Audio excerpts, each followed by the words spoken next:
I am a recent alumni of Swansea College of Art, Wales, UK. I am a graduate in Master of Arts, Contemporary Dialogues, specialising in textiles. My research and praxis culminated in an exhibition of work enfolding material, making and thinking using traditional techniques of stitch, bend, fold, twist, felt and gather. Through the innovative use of less conventional materials, the work was embedded in materiality, layering language, meaning and affect to explore the unfolding landscape of posthumanism and animal studies. The aim of this presentation is to introduce my material practice in relation to the theme of this conference. I am focusing on aesthetics of making, and my overarching title for this body of work is Traces. The presentation is an exploration of traditional craft techniques and the aesthetic, emotive language generated through the use of familiar materials in order to create dialogue between the object and the viewer. The following is a selection of final pieces from my master's degree and some of the accompanying writing, giving narrative to the entanglement of theory, making, and experiencing. During my MA praxis, the exploration of the contemporary dialogues underpinning my work weaved back and forth between tradition and culture and the emerging concerns of posthumanism. The practical work mirrored the text, generating a common language, binding text and textile. My work explores these blurred boundaries, weaving together contemporary dialogues and craft traditions. Through writing and weaving, threads meander back and forth, reflecting on past journeys and absorbing new ways of thinking.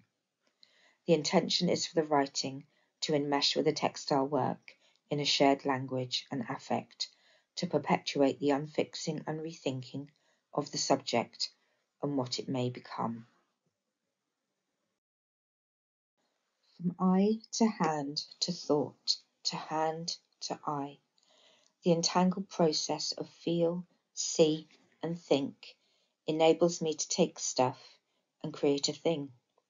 This innate craft of making entwines the history of the material and its unique handmade aesthetic, creating a dynamic between the human subject, both maker and viewer, and the inanimate object. The aesthetics of materialism defies much of our spoken language when we interact with the handmade on both a tangible and intangible plane. The nature of craft and making weaves history, culture, stories, a sense of place, and skills to take elsewhere in society. A fine line. Observing the environment around me, at home, where I live, where my ponies live. We both have boundaries. Lines on a map delineate what I own, and anything the other side is out of bounds, both within my grasp and out of reach. These lines are invisible unless I create a boundary, a fence line, usually wire, tense and taut, to restrain and contain. Like contour lines, the fence lines run and curve, rise and fall with the landscape, but jarring and unnatural. I will often find mane or tail hair caught in the wire where they attempted to reach the grass on the other side. They are kept in a natural environment with access to all they may need. They are, however, contained, restricted, and the environment is managed. Even when they have left the fields, their traces will remain. Their hair is resilient, waterproof. It will remain twisted and tethered to the fence line after they have gone. The hair alludes to what was present and what is now absent. Lead rope. Tightly bound, woven, twist upon twist, the lead rope is stiff and unyielding, weighted one end by a shiny metallic clip, the means of attachment. The rope is hard, dense, looped and coiled, round and back into itself, like a writhing snake. As I uncoil it, it softens. It sits within my hand, passing through from clip to rounded end. It retains its weight. It retains its form. It retains its strength and purpose. Cut from the brass fastener, the rope frays and unravels. The coloured threads are twisted upon themselves and twisted within each other. At the point of release, becoming animate, pulling away from each other. With encouragement, pulling and teasing, the cluster of threads unravel and release themselves from the coil. They soften and relax, each thread becoming more visible. The colour remains vibrant. The single threads reveal themselves. The memory of their entanglement remains. Still grouped, they retain their strength, but have lengthened, hanging tousled like a tail. The English language is rich in words for fabrics and textiles. For example, weaving, entangled, interwoven, fold, knotting, strands, threads, seams, fray, etc.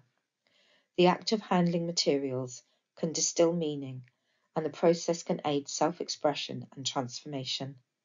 Intuition, spirituality, and rational thinking emerge from innate tacit knowledge pulled from within when immersed in the act of crafting. It allows the experience of ideas about the future on an emotional and embodied level. Boundaries. As the light dances through the tape, the lacy ruffles disguise the tape's origins. Snaking through the tape, fine strands of wire link potentially miles of white lines. Held high and visible, the tape glows both day and night, highlighting the boundary. Should this boundary be challenged, electrodes, connected to a battery at one end, lie in wait for the inquisitive to contact, who in return feel the crack of electrifying energy shoot through from nose to tail. A quick retreat, a snort, and the confines are established. The folds of the tape bend towards, roll backwards, and encloses. A fold leads to an unfolding, revealing a hidden space. In the interplay between theory and practice, folding becomes a continual movement, a process of exchange and change. The lacy tape creates a fluid and changing rolling landscape of becoming and unbecoming. The inside is nothing more than a fold of the outside. The use of non-conventional materials can be the start of a new conversation, with the potential to facilitate a change in behaviour. The materiality of the piece can pose questions around the environment and sustainability.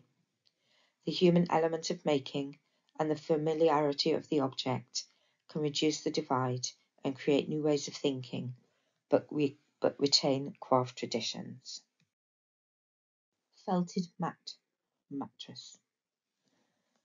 The animal fibres are pulled and teased, layered, crisscross over each other. The coarse horsehair was randomly laid across the fine wool fibres. The horsehair resisted the entanglement. After wetting, the fibres are rolled and compressed, twisted, wrung out, mimicking jewels of old.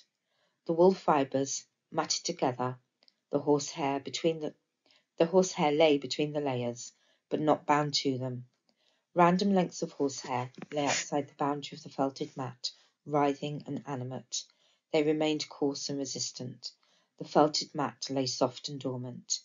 There were spaces between, bridged only by a random weave of strands of hair. A walking red thread attempts to close the spaces. Notions of the feminine, domestic matters, the bed, can be taken from this piece, into which is woven the history of the horse's fibre through its servitude.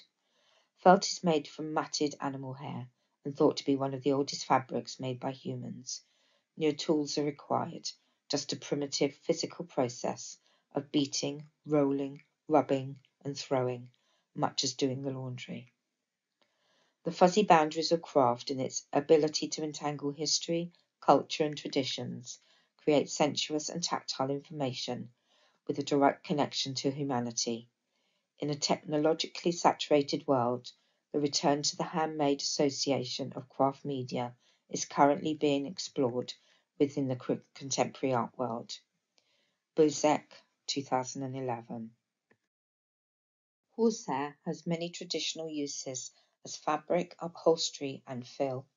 Horsehair is used for its properties of strength, longevity, and water resistance.